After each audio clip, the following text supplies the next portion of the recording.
Welcome back, ladies and gentlemen, to another installment of A Link to the Past, the optimized playthrough. Now, in the last part, we began our Dark World journey and are now going to be playing this game more optimally than most players would could dream of, I guess. Now, here's the thing. I'm not a speedrunner or a randomizer player. Primarily because I'm not a randomizer player because, I don't want to sound like a corporate stooge here, but, for me, it's only official emulators for me. So, why? Because, if it's the way they want you to play the game, for one thing. And plus, oops. Okay.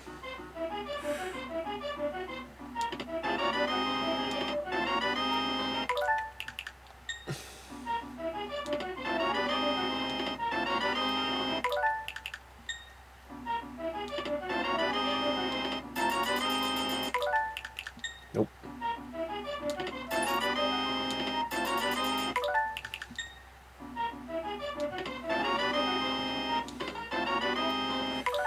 Yeah, so these items also randomize.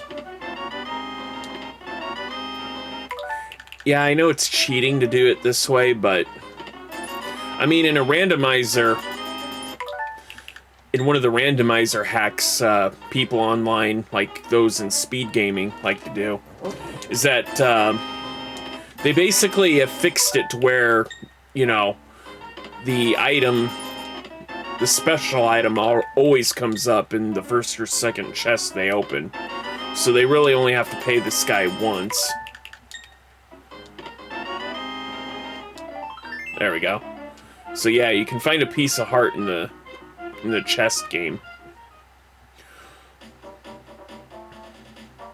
Now this is also a place where there are two... I think it's this building here in the GBA version that... Well, it's either this building or this one, but anyway, one of these two buildings has a special store where you can buy fairies, golden bees, etc. But you can only buy the golden bee if you basically take the golden bee from the light world over. But, it's not in this game, it's not in this version of the game, so not really relevant. So, I don't really have to show that off.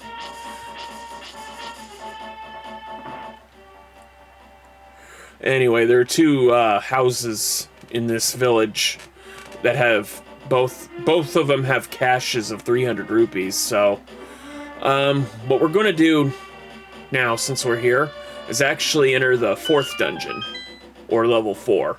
They call this Thieves Town, but anyway, you see that chest down there? That's the big key already. How do you get it? Well, it's real easy. See, you gotta think isometrically here.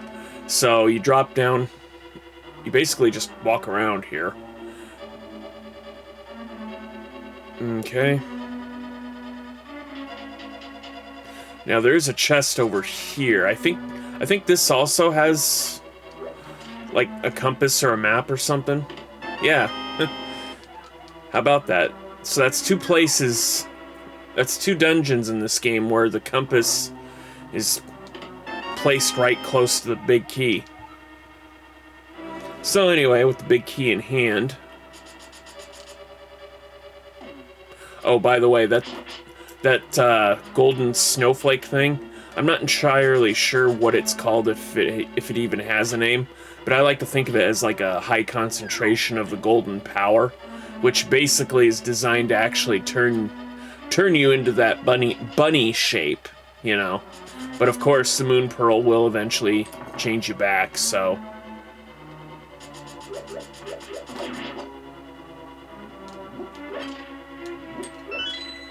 Anyway. No, your eyes do not deceive you. The final boss. The boss of this dungeon is here, or at least he would be if we rescued him. Yeah, so if you talk to one of the trees in the village, they'll basically tell you that sometimes they can almost hear a girl crying for help. So, yeah, it's kind of weird that a leader of thieves would be masquerading as a woman, you know, to lure people to try and rescue said lady, but I don't know. I mean, honestly, I don't see the point. I mean, if all they want is rupees or to be made men, I mean, just loot one of the houses. Just steal from each other, you know? I mean, I'm not condoning stealing. Let me make that perfectly clear. I'm just saying I don't know what their overall plot is, you know? Or heck, you know, just keeping an eye on the maiden trapped in the crystal is probably making them rich anyway. I believe once you blow this open, it stays open, so I don't know. Yeah, so that's how you get light. So that's how you get light into that room.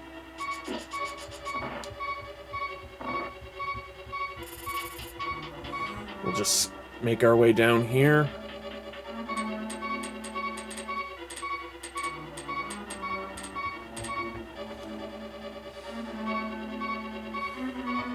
Okay.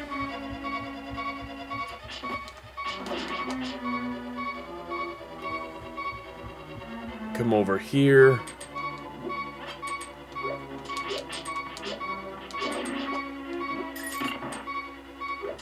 Of course, that's how you get out of that room, but we want to go down the stairs, actually.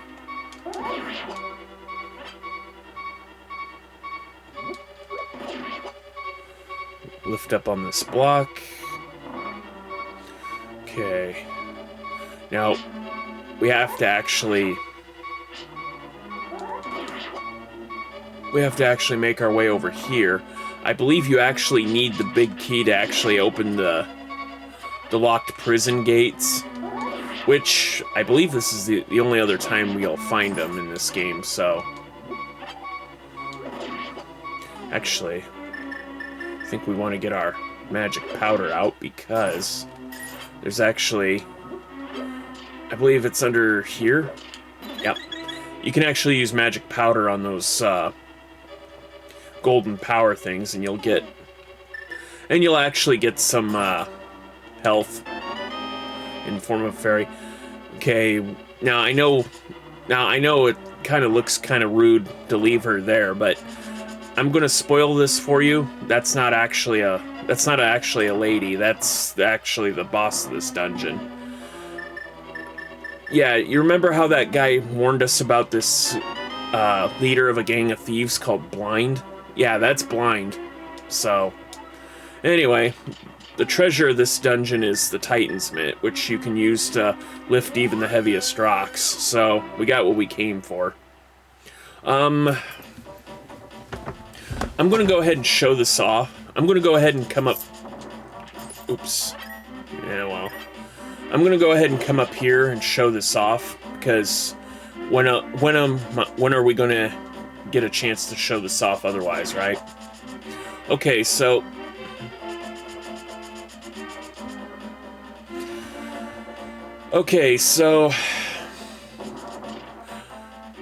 So there are places in the Dark World that exist in parallel with that of the light. So if you come up here, you'll notice that there's a ladder of sorts. What you want to do is you'll climb up the ladder, use the mirror, and you can actually make your way into this cave here. Oh, really? I gotta get my bombs out?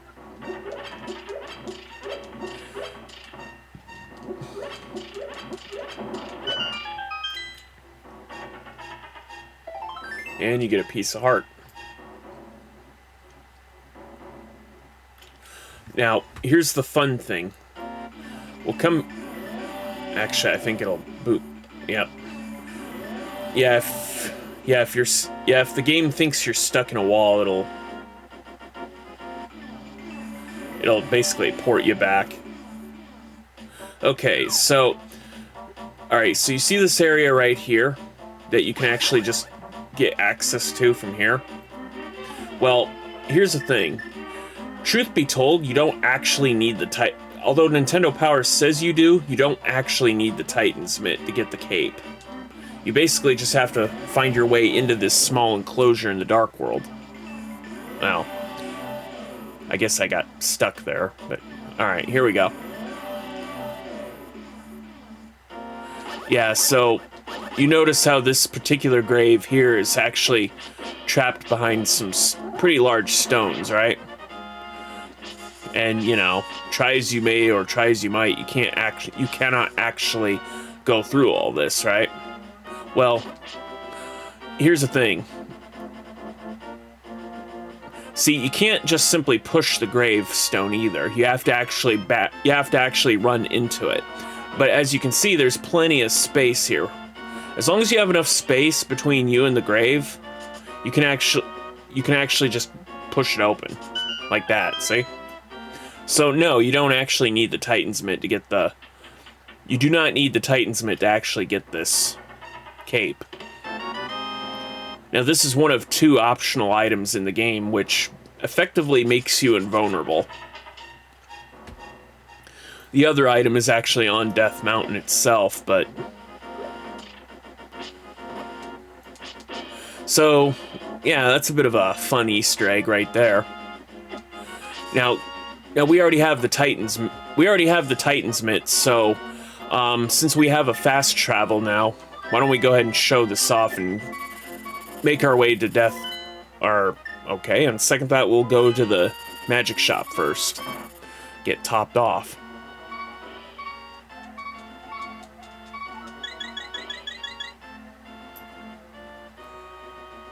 Alright. So in the GBA version, once you make your way to Turtle Rock in the upper rightmost corner of the map, it'll actually add a 9th location for you to actually get dropped off at. So unfortunately, we're playing the Super Nintendo version, so we have to make do here.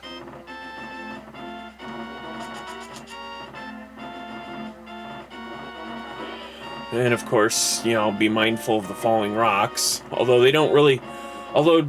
despite their size, they don't really deal a whole lot of damage. Not at least compared to the monsters in the Dark World, anyway.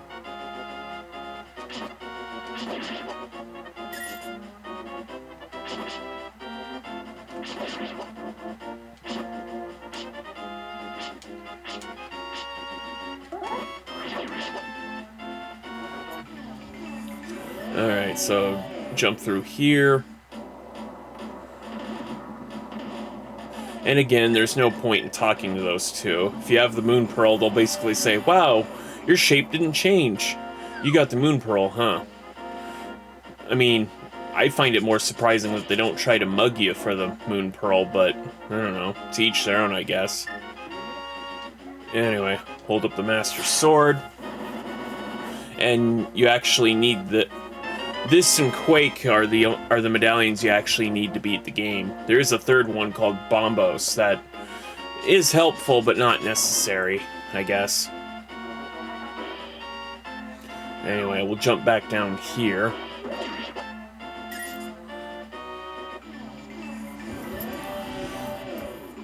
Okay, so we can right now actually get the other optional item. This is a place speedrunners randomizers call the Spike Cave. Most players typically try to avoid this because, well, I mean, it's a death trap otherwise. You either need a lot of health or a way to refill your hearts, or you need to find a way to... Now, most players just use the hook shot to get through here, but...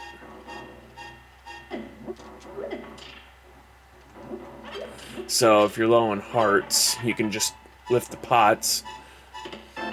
And you get the Cane of Byrna, or whatever. It's basically like the cape, except you can see yourself. I think it doubles as an attack, but I'm not entirely sure. Anyway, we'll just go ahead and make use of the medicine of magic and show it off. Why not?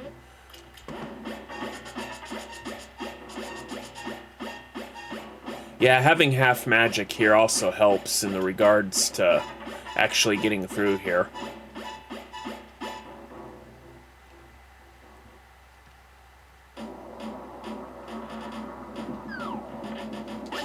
And so that's that, I guess. So, all right.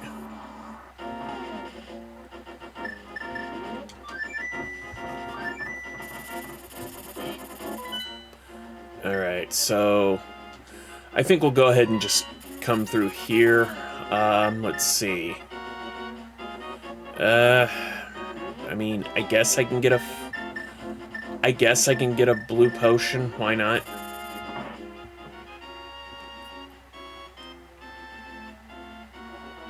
Well, actually, let's just top off our magic, and then, since we have more than enough rupees to spare anyway, just top off, I guess.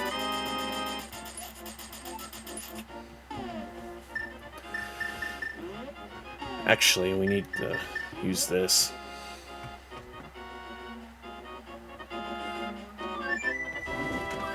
Okay. So, making our way back to the village. Now with the Titan's Mitt, like I said, you can now lift the heaviest stones. So we don't even have to go up and around anymore. We can just lift these two and we're in. More importantly, this also enables us to do a couple of other things. Namely, rescuing the blacksmith.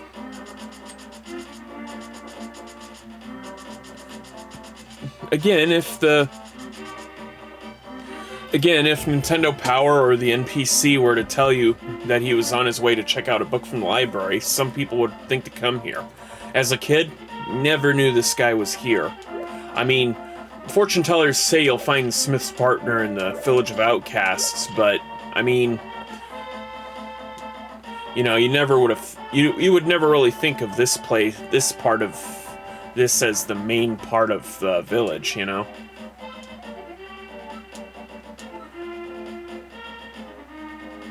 You know, the funny thing is that this is the only guy you can actually rescue with the mirror, right? Oh, and yes, you actually... Well, no, actually, you probably could have just used the mirror right here and just walked on through, I guess. But yeah, you know, this is the only NPC that you can take back with you to the light world. And, you know, his shape will change with his shape changing. So why you couldn't do that with the, you know, kids on the mountain, I'm not entirely sure.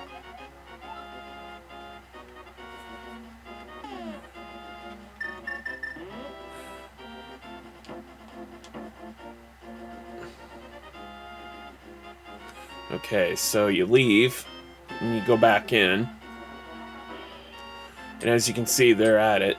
Now, if you try to use your magic hammer... Hey, amateurs shouldn't try to do this. You're just getting in the way. So, yeah, that's a bit of an Easter egg you can do. Temper my sword. Okay, so you basically just have to leave and come back and, you know, your sword's tempered.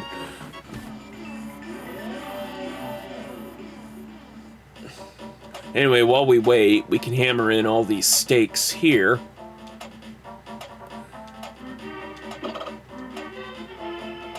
Yes, I know it's time-consuming, but...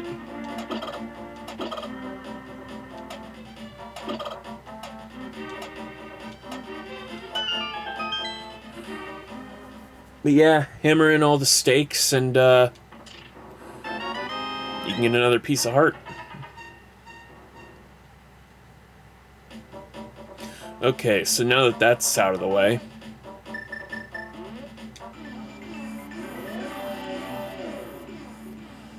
come back here.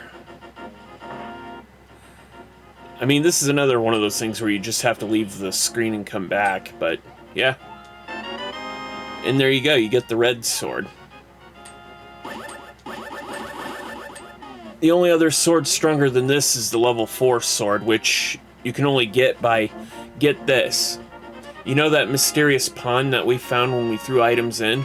Well, behind the cracked wall of the pyramid is another one of those ponds. You actually need to actually open that up so that you can actually throw your bow and arrow in, you know, the first treasure you got in this game, and get the silver arrows.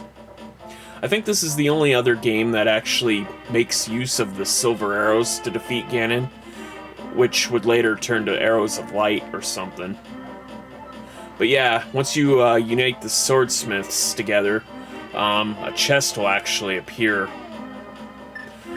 Of where this chest comes from or who dropped it off, I'm not entirely sure. But, well, it's here.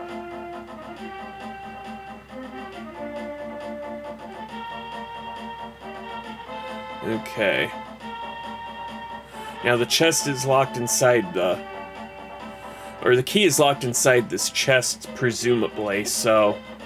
But there is one person who can actually open it for us. There... You recall that hole we fell into in the Light World Forest, right? The Lost Woods? Well, there's actually a... well, that thief that we did not stop to talk to actually tells us that one of his members is at the entrance to the dungeon, or to the desert. Why he would elicit that information to a stranger, I don't know. But, yeah, he tells us that this guy used to be a thief. Go figure, huh? Yeah, I'm gonna just grab these rupees. Go ahead and use the mirror here. I heard that you know I used to be a thief, right? Well, I'll open a chest for you if you keep it a secret. Yeah, if you promise to tell everyone, he won't do it for you, but... Yeah, it's not really... I mean, unless you want to count the idea of holding another bottle in your possession, it's not really a secret worth telling, and plus, you know, he's not doing a very good job of keeping his secret anyway, if I'm being honest. Anyway, since we're here, what we want to do is actually come here. Now, you see this, see these stakes here? It doesn't really tell you right away, but you're supposed to use the mirror here to actually get up here. It's actually the only way to get to this.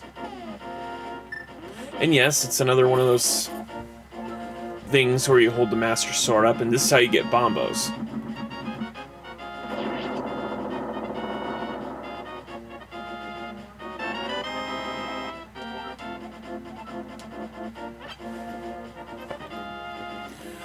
Okay.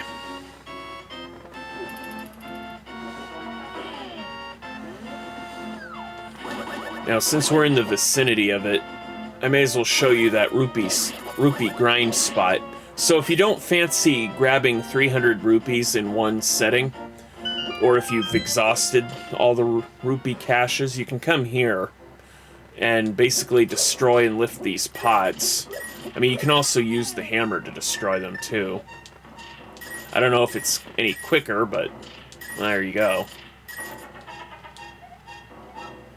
Anyway, it tells you about a cave east side of Lake Hylia. Strange and wonderful things live in it. Again, are you talking about the Ice Rod Cave, or...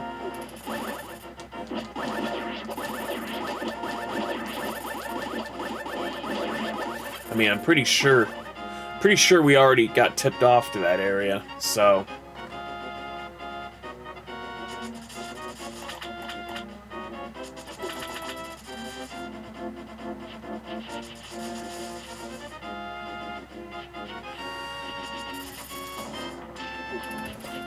Alright, so, now that we got ourselves situated, I think it's about time we actually grabbed another dungeon item.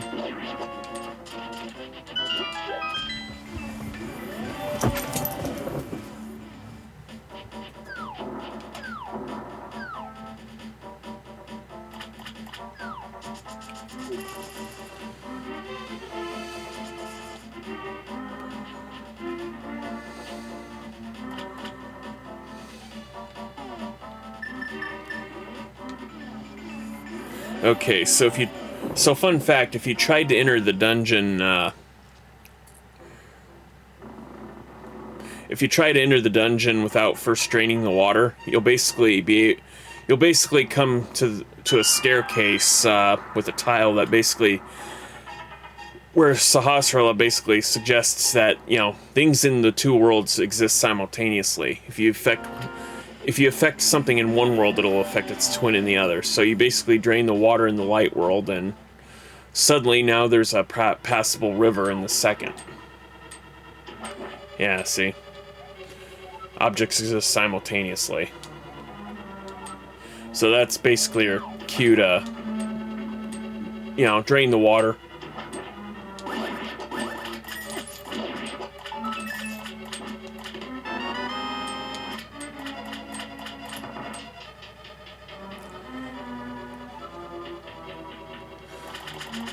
Okay, I think...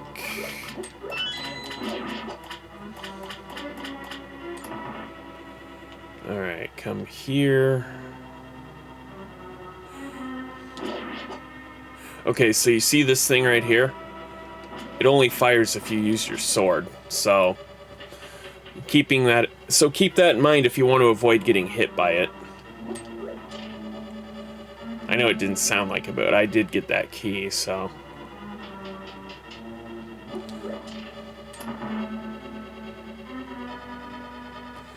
Alright,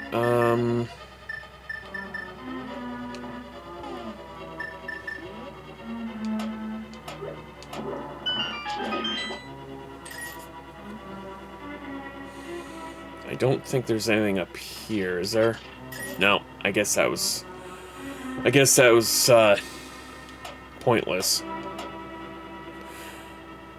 Alright, so you flip this lever switch, and it'll drain some water.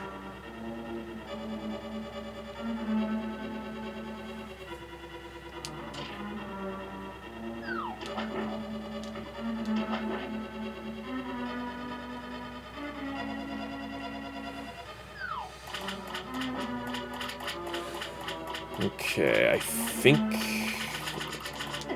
I need to come up here. No, I need a key first.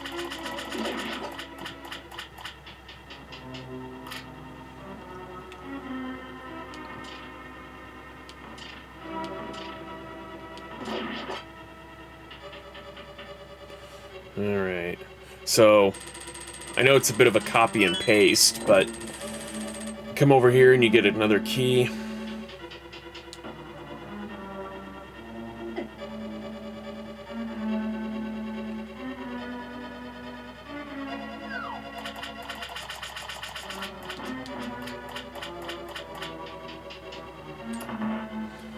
Open this.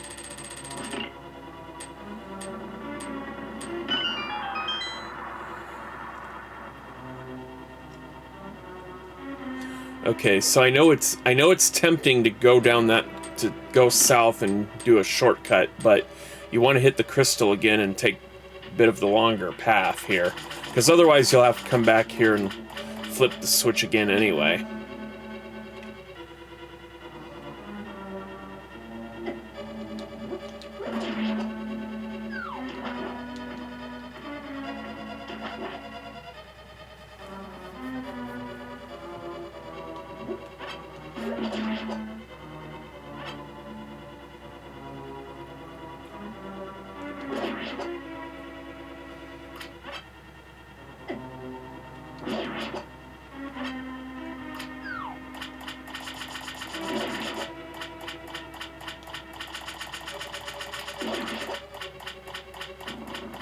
Alright, push these. Come up here.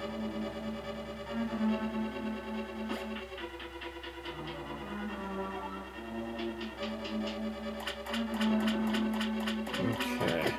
Now, if memory serves, I believe it's this rock here, or this stone.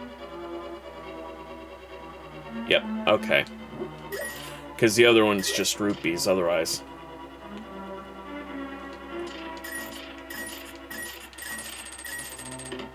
And we get the big key.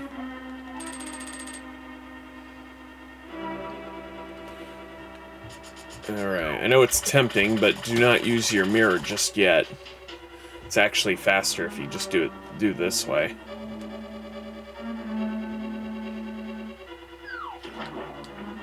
Okay, so now that we have the big key, we can just make our way to the main foyer, I guess, if you want to call it that.